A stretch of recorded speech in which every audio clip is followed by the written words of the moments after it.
ರಮದಾನ್ ಸಂದರ್ಭದಲ್ಲಿ ವಿಶೇಷ ವಿನಾಯಿತಿಗೆ ಇದೀಗ ಅಧಿಕೃತವಾಗಿ ಮನವಿಯನ್ನ ಸಲ್ಲಿಕೆ ಮಾಡಲಾಗಿದೆ. ಇವತ್ತು ಬೆಳಗ್ಗಿನಿಂದ ರಿಪಬ್ಲಿಕ್ ಕನ್ನಡದಲ್ಲಿ ಸುದ್ದಿಯನ್ನ ಗಮನಿಸಿಯೇ ಇರ್ತೀರಿ. ರಂಜಾನ್ ಸಂದರ್ಭದಲ್ಲಿ ಸರ್ಕಾರಿ ನೌಕರರಿಗೆ, ಅದರಲ್ಲೂ ಮುಸ್ಲಿಂ ಸಮುದಾಯದ ಸರ್ಕಾರಿ ನೌಕರರಿಗೆ ತೆಲಂಗಾಣ ಹಾಗೆ ಆಂಧ್ರ ಪ್ರದೇಶದಲ್ಲಿ ವರ್ಕಿಂಗ್ ಅವರ್ಸ್ ನಲ್ಲಿ ವಿನಾಯಿತಿ ಕೊಟ್ಟಿರುವಂತೆ ಕರ್ನಾಟಕದಲ್ಲೂ ಕೂಡ ವಿನಾಯಿತಿ ಕೊಡಬೇಕು ಅಂತ ಹೇಳಿ ಕೆಪಿಸಿಸಿಯ ಉಪಾಧ್ಯಕ್ಷರು ಮನವಿಯನ್ನ ಸಲ್ಲಿಸಿದ್ರು. ರಿಪಬ್ಲಿಕ್ ಕನ್ನಡದ ಕ್ಯಾಮೆರಾ ಮುಂದೆ ಇದೇ ವಿಚಾರ ಮಾತನಾಡಿದ್ರು. ಇದೀಗ ಅಧಿಕೃತವಾಗಿ ಕೆಪಿಸಿಸಿ ಪದಾಧಿಕಾರಿಯಿಂದಲೂ ಕೂಡ ಪತ್ರವನ್ನ ಬರೆಯಲಾಗಿದೆ. ಕೆಪಿಸಿಸಿ ಉಪಾಧ್ಯಕ್ಷ ಹುಸೇನ್ ರಿಂದ ಮುಖ್ಯಮಂತ್ರಿಗಳಿಗೆ ಪತ್ರವನ್ನ ನೀಡಲಾಗಿದೆ. ಮುಸ್ಲಿಂ ಸರ್ಕಾರಿ ನೌಕರರಿಗೆ ಕೆಲಸದ ವೇಳೆಯಲ್ಲಿ ವಿನಾಯಿತಿಯನ್ನ ಕೊಡಬೇಕು ಅಂತ ಹೇಳಿ ಮನವಿಯನ್ನ ಮಾಡಲಾಗಿದೆ. ಸಂಜೆ 4 ಗಂಟೆಗೇನೆ ಅವರನ್ನ ಕರ್ತವ್ಯದಿಂದ ನಿಯುಕ್ತಿಗೊಳಿಸಬೇಕು, ಅವರನ್ನ ಇಫ್ತಿಯಾರ್ನಲ್ಲಿ ಭಾಗಿಯಾಗಲಿಕ್ಕೆ ಅವಕಾಶ ಮಾಡಿಕೊಡಬೇಕು ಅಂತ ಹೇಳಿ ಪತ್ರವನ್ನ ಬರೆಯಲಾಗಿದೆ. ಮುಖ್ಯಮಂತ್ರಿ ಸಿದ್ದರಾಮಯ್ಯನವರಿಗೆ ಕೆಪಿಸಿಸಿಯ ಉಪಾಧ್ಯಕ್ಷರು ಬರೆದಿರುವ ಪತ್ರ ಲಭ್ಯವಾಗಿದೆ.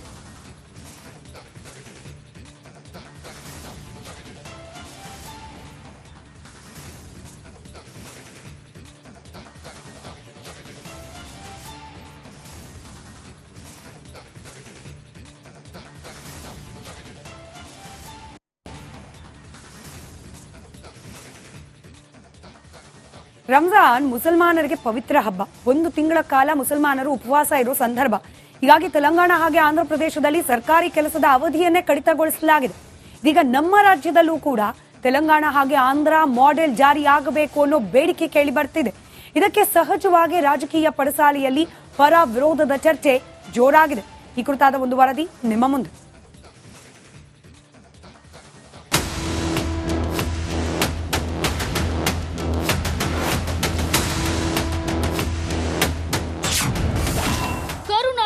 ರಂಜಾನ್ ವಿನಾಯಿತಿ ಪಾಲಿಟಿಕ್ಸ್. ರಾಜ್ಯದಲ್ಲೂ ಜಾರಿಯಾಗುತ್ತಾ ತೆಲಂಗಾಣ ರೂಲ್ಸ್. ರಂಜಾನ್ ತಿಂಗಳಲ್ಲಿ ಕೆಲಸದ ಅವಧಿ ಕಡಿತಕ್ಕೆ ಬೇಡಿಕೆ. ಮುಸ್ಲಿಮರ ಪವಿತ್ರ ಹಬ್ಬವಾದ ರಂಜಾನ್ಗೆ ದಿನಗಣನೆ ಶುರುವಾಗಿದೆ. ಈಗಾಗಲೇ ತೆಲಂಗಾಣ ಹಾಗೂ ಆಂಧ್ರ ಪ್ರದೇಶದಲ್ಲಿ ರಂಜಾನ್ ತಿಂಗಳಲ್ಲಿ ಕೆಲ ಅಧಿಕಾರಿಗಳ ಕೆಲಸದ ಅವಧಿಯನ್ನ ಕಡಿಮೆ ಮಾಡಲಾಗಿದೆ. ಇದೀಗ ರಾಜ್ಯದಲ್ಲೂ ತೆಲಂಗಾಣ ಮಾದರಿ ಜಾರಿಗೊಳಿಸಲು ಬೇಡಿಕೆ ಕೇಳಿಬಂದಿದೆ. ಹೌದು, ತೆಲಂಗಾಣದಲ್ಲಿ ರಂಜಾನ್ ತಿಂಗಳು ಸಂಜೆ 1 ಗಂಟೆ ಕೆಲಸದ ಅವಧಿಯನ್ನ ಕಡಿಮೆ ಮಾಡಲಾಗಿದೆ. ಅಂದ್ರೆ ಸಂಜೆ 5 ಗಂಟೆಗೆ ಕೆಲಸದ ಅವಧಿ ಮುಕ್ತಾಯವಾಗ್ತಿದ್ರೆ ರಂಜಾನ್ ತಿಂಗಳಲ್ಲಿ 4 ಗಂಟೆಗೆ ಕಡಿಮೆ ಮಾಡಲಾಗಿದೆ. ಎಲೆಕ್ಷನ್ನಲ್ಲಿ ಮುಸ್ಲಿಮರು ಕಾಂಗ್ರೆಸ್ಗೆ ಮತ ನೀಡಿದ್ದಾರೆ. ಹೀಗಾಗಿ ಸಂಜೆ ಸಮಯ ಕಡಿಮೆ ಮಾಡಿ ಅಂತ ಕೆಪಿಸಿಸಿ ಉಪಾಧ್ಯಕ್ಷ ಹುಸೇನ್ ಆಗ್ರಹಿಸಿದ್ದಾರೆ. ನಮ್ಮ ಮುಖ್ಯಮಂತ್ರಿಗಳಾದ ಶ್ರೀ ಸಿದ್ದರಾಮಯ್ಯ ಸಾಹೇಬರು ಕೂಡ ನಾನು ಮನವಿ ಮಾಡ್ತೇನೆ. ಇಲ್ಲಿರ್ತಕ್ಕಂಥ ಕರ್ನಾಟಕ ಸರ್ಕಾರದಲ್ಲಿ ನೌಕರರು ಏನಿದ್ದಾರೆ, ನಮ್ಮ ಸರ್ಕಾರಿ ನೌಕರರು ಮುಸ್ಲಿಂ ಸಮಾಜದವರು, ಅವರು ಕೂಡ ಆದಷ್ಟು ಬೇಗನೆ 4 ಗಂಟೆ ನಂತರ ಬೇಗನೆ ಹೋಗಲಿಕ್ಕೆ ಕಚೇರಿಯಿಂದ ಅವಕಾಶ ಮಾಡಿಕೊಳ್ಳಲಿ ಅಂತ ನಾನು ಅವರಲ್ಲಿ ಮನವಿ ಮಾಡ್ತೇನೆ. ತೆಲಂಗಾಣ ರೀತಿಯಲ್ಲಿ ಕೂಡ ಅಂತ. ಹೌದು, ತೆಲಂಗಾಣ ರೀತಿಯಲ್ಲಿ, ಆಂಧ್ರ ಪ್ರದೇಶ ರೀತಿಯಲ್ಲಿ ಬೇಗನೆ ಕಚೇರಿಯಿಂದ ಹೋಗಲಿಕ್ಕೆ ಒಂದು ಅವಕಾಶ ಮಾಡಿಕೊಳ್ಳಿ ಅಂತ ನಾನು ರಾಜ್ಯ ಸರ್ಕಾರದಲ್ಲಿ ವಿನಂತಿಸ್ತೇನೆ. 7ನೇ ತಾರೀಕಿಂದ ಶುರುವಾಗುತ್ತೆ. ಮಾರ್ಚ್ 2ರಿಂದ ಶುರುವಾಗಿ ಮಾರ್ಚ್ ಎಂಡಿಗೆ ಕ್ಲೋಸ್ ಆಗುತ್ತೆ. ಅಲ್ಲಿವರೆಗೂ 1 ತಿಂಗಳು ಕಾಲಾವಕಾಶ ಕೊಟ್ಟರೆ ಆ ಥರ ಬೇಗ ಹೋಗಲಿಕ್ಕೆ ಕಚೇರಿಯಿಂದ. ಬಿಜೆಪಿ ಕಾಂಗ್ರೆಸ್ ಮಧ್ಯೆ ರಜೆ ರಾಜಕೀಯ ಶುರು. ಹುಸೇನ್ ಮಾತಿಗೆ ಕೇಸರಿ ಪಡೆ ಕೆಂಡಾಮಂಡಲ. ಇನ್ನು ಹುಸೇನ್ ಮಾತಿಗೆ ಬಿಜೆಪಿ ಎಂಎಲ್ಸಿ ಕೇಶವ ಪ್ರಸಾದ್ ಕೆರಳಿ ಕೆಂಡವಾಗಿದ್ದಾರೆ. ಕಾಂಗ್ರೆಸ್ ಕೇವಲ ಮುಸ್ಲಿಮರಿಂದ ಗೆದ್ದಿಲ್ಲ, ಕಾಂಗ್ರೆಸ್ ತುಷ್ಟೀಕರಣ ರಾಜಕೀಯ ಮಾಡ್ತಿದೆ ಅಂತ ವಾಗ್ದಾಳಿ ನಡೆಸಿದ್ದಾರೆ.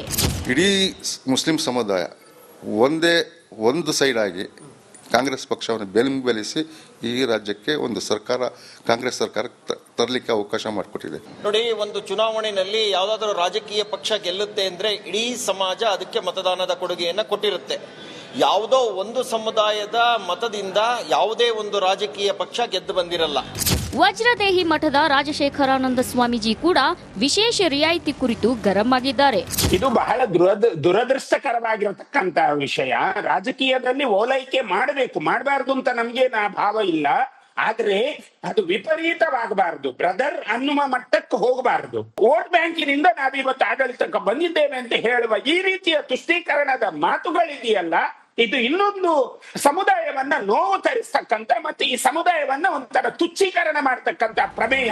ತೆಲಂಗಾಣ ಮಾದರಿಯಲ್ಲಿ ರಂಜಾನ್ ರಜೆಗೆ ಮನವಿ ಮಾಡಿದ್ದಕ್ಕೆ ತೀವ್ರ ವಿರೋಧ ವ್ಯಕ್ತವಾಗಿದೆ. ಸರ್ಕಾರ ಅದ್ಯಾವ ನಿರ್ಧಾರ ತೆಗೆದುಕೊಳ್ಳುತ್ತೋ ಕಾದು ನೋಡಬೇಕು.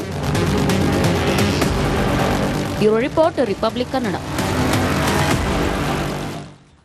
ಇವಾಗ ಮತ್ತಷ್ಟು ಡೀಟೇಲ್ಸ್ ನೊಂದಿಗೆ ನಮ್ಮ ಪೊಲಿಟಿಕಲ್ ಬ್ಯೂರೋ ಹೆಡ್ ವಿಜಯ್ ನೇರ ಸಂಪರ್ಕದಲ್ಲಿದ್ದಾರೆ. ವಿಜಯ್, ರಿಪಬ್ಲಿಕ್ ಕನ್ನಡದ ಎಕ್ಸ್ಕ್ಲೂಸಿವ್ ಸ್ಟೋರಿ. ರಿಪಬ್ಲಿಕ್ ಕನ್ನಡದ ಕ್ಯಾಮೆರಾ ಮುಂದೆನೆ ಮೊದಲು ಈ ಬೇಡಿಕೆಯನ್ನ ಇಟ್ಟಿದ್ದು ಕೆಪಿಸಿಸಿಯ ಉಪಾಧ್ಯಕ್ಷರು. ಇದೀಗ ಅಧಿಕೃತವಾಗಿ ಪತ್ರ ಕೂಡ ರವಾನೆಯಾಗಿದೆ ಮುಖ್ಯಮಂತ್ರಿಗಳಿಗೆ. ಸಮ್ಮತಿ ಲಭ್ಯವಾಗುತ್ತಾ ಸರ್ಕಾರಕ್ಕೆ ಅನ್ನೋದು ಸದ್ಯಕ್ಕಿರೋ ಕುತೂಹಲ. ವಿಜಯ್,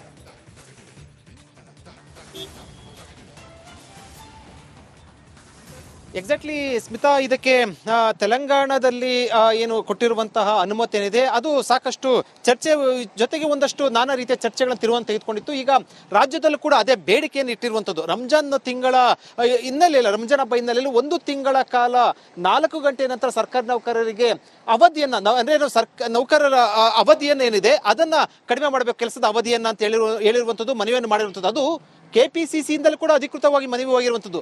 ಬೇರೆ ಯಾರು ಮುಸ್ಲಿಂ ಮುಖಂಡರು ಮಾತಾಡಿದ್ರೆ ಅಥವಾ ಹೇಳಿದ್ರೆ ಅದು ಬೇರೆ ವಿಚಾರ. ಕೆಪಿಸಿಸಿಯಿಂದ ಪಕ್ಷದ ವತಿಯಿಂದನೇ ಮುಖ್ಯಮಂತ್ರಿ ಸಿದ್ದರಾಮಯ್ಯ ಅವರಿಗೆ ಮನವಿ ಹೋಗಿರುವಂತಹ ಹಿನ್ನೆಲೆಯಲ್ಲಿ ಇದನ್ನ ಸಿದ್ದರಾಮಯ್ಯ ಅವರು ಪುರಸ್ಕಾರ ಮಾಡ್ತಾರೆ. ಯಾಕಂದ್ರೆ ಈ ಒಂದು ಆದೇಶ ಅಥವಾ ಈ ಒಂದು ತೀರ್ಮಾನ ಮಾಡಬೇಕಾಗಿರುವಂಥದ್ದು ಮುಖ್ಯಮಂತ್ರಿಗಳು, ಅವರ ವ್ಯಾಪ್ತಿಗೆ ಬರುವಂಥದ್ದು. ಈ ಹಿನ್ನೆಲೆಯಲ್ಲಿ ಇದನ್ನ ಮುಖ್ಯಮಂತ್ರಿ ಸಿದ್ದರಾಮಯ್ಯ ಅವರು ಒಪ್ಪಿಗೆ ಕೊಡ್ತಾರಾ ಅನ್ನುವಂಥದ್ದು. ಬಹುತೇಕವಾಗಿ ಕೆಪಿಸಿಸಿಯಿಂದ ಮನವಿ ಮಾಡಿದ ಹಿನ್ನೆಲೆಯಲ್ಲಿ ಒಪ್ಪಿಗೆ ಕೊಡುವಂತಹ ಸಾಧ್ಯತೆ ಇರುವಂಥದ್ದು. ಕಾದ್ ನೋಡ್ಬೇಕು. ಇದಕ್ಕೆ ಈಗ ತರ ಪತ್ರ ಹೋಗಿರುವಂಥದ್ದು, ಮನವಿ ಮಾಡಿರುವಂಥದ್ದು. ಇದಕ್ಕೆ ಸರ್ಕಾರ ತೀರ್ಮಾನ ಕೈಗೊಳ್ಳುತ್ತಿರೋದನ್ನ ಕಾದ್ ನೋಡ್ಬೇಕಾಗಿದೆ. ಸ್ಮಿತಾ, ಧನ್ಯವಾದ ವಿಜಯ್ ಮಾಹಿತಿಗಾಗಿ.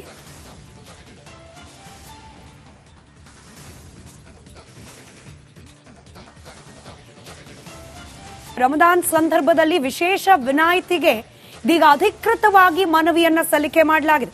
ಇವತ್ತು ಬೆಳಗ್ಗಿನಿಂದ ರಿಪಬ್ಲಿಕ್ ಕನ್ನಡದಲ್ಲಿ ಈ ಸುದ್ದಿಯನ್ನ ಗಮನಿಸಿಯೇ ಇರ್ತೀರಿ. ರಂಜಾನ್ ಸಂದರ್ಭದಲ್ಲಿ ಸರ್ಕಾರಿ ನೌಕರರಿಗೆ, ಅದರಲ್ಲೂ ಮುಸ್ಲಿಂ ಸಮುದಾಯದ ಸರ್ಕಾರಿ ನೌಕರರಿಗೆ ತೆಲಂಗಾಣ ಹಾಗೆ ಆಂಧ್ರ ಪ್ರದೇಶದಲ್ಲಿ ವರ್ಕಿಂಗ್ ಅವರ್ಸ್ ನಲ್ಲಿ ವಿನಾಯಿತಿ ಕೊಟ್ಟಿರುವಂತೆ ಕರ್ನಾಟಕದಲ್ಲೂ ಕೂಡ ವಿನಾಯಿತಿ ಕೊಡಬೇಕು ಅಂತ ಹೇಳಿ ಕೆಪಿಸಿಸಿಯ ಉಪಾಧ್ಯಕ್ಷರು ಮನವಿಯನ್ನ ಸಲ್ಲಿಸಿದ್ರು.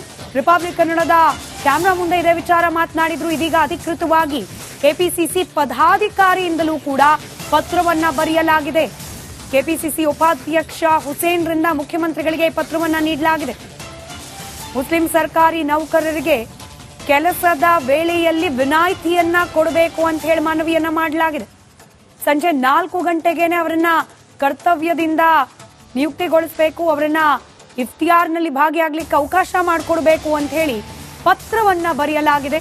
ಮುಖ್ಯಮಂತ್ರಿ ಸಿದ್ದರಾಮಯ್ಯನವರಿಗೆ ಕೆಪಿಸಿಸಿಯ ಉಪಾಧ್ಯಕ್ಷರು ಬರೆದಿರುವ ಪತ್ರ ಲಭ್ಯವಾಗಿದೆ.